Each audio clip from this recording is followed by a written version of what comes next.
Je voudrais qu'on parle de l'économie parce que vous dites justement, bah non, moi je vais rétablir une forme de confiance avec tous. Vous parlez hier de croissance, rétablir la prospérité, la croissance, j'ai bien entendu ces mots.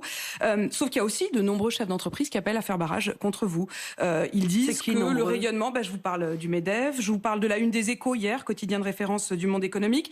La une des Échos hier, c'était votre visage avec marqué les dangers d'un programme. Puis il n'y a pas que les grands patrons avec le MEDEF, il y a aussi la CPME, c'est-à-dire non, la CPME, elle ne donne pas de... Non, pardon, la CPME ne donne pas de consigne de vote. Ils ont dit que le programme d'Emmanuel Macron leur était davantage favorable. Non, je pense qu'ils se trompent en l'occurrence. Mais même le monde rural, vous êtes en effet davantage élu dans le monde rural. Mais la FNSEA, personne en fait n'appelle à voter pour vous. Oui, mais vous savez, je pense que dans notre pays, en réalité, il y a beaucoup de gens qui s'expriment avec une forme de crainte à l'égard du pouvoir. Ils ont peur.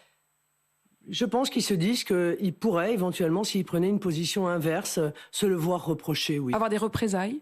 Oh, des représailles, je ne sais pas, peut-être, ça pourrait exister, oui, bien sûr. On serait moins entendu, peut-être moins bien traité, mais je crois surtout que c'est aux Français de se faire une opinion. Et si les Français lisent mon programme économique, et les chefs d'entreprise d'ailleurs, de manière générale, et particulièrement les chefs d'entreprise des TPE-PME, parce que moi, mon programme, c'est tout pour les TPE-PME.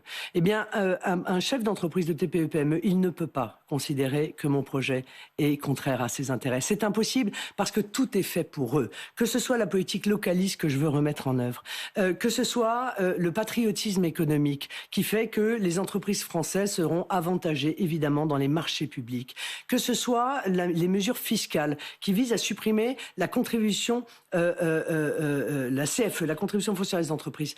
Eh bien, tout cela, en réalité, est fait pour les TPE-PME.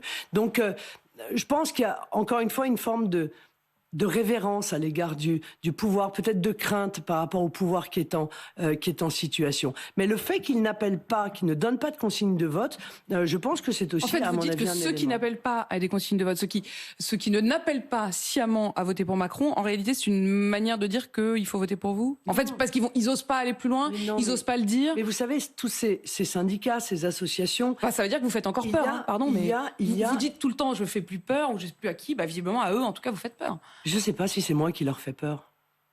La vraie question que je vous pose là depuis 5 minutes, c'est est-ce que c'est moi qui leur fais peur ou est-ce que c'est le pouvoir en place? Ça, je ne sais pas. Tout ce que je veux leur dire, c'est que je veux les rassurer. Je veux les rassurer. Je veux dire, le projet que je propose... Il y a encore du boulot. Hein. Le projet que je propose, c'est celui-là que je mettrai en œuvre. Voilà, c'est clair. Ça fait 30 ans qu'on vit un modèle qui est un modèle dont le moins qu'on puisse dire, c'est que les résultats sont mauvais. Ce modèle économique qui a été mis en œuvre a échoué. Le modèle qui consiste à aider les plus gros, parce qu'il va y avoir une forme de ruissellement qui va tomber en... À propos des plus gros,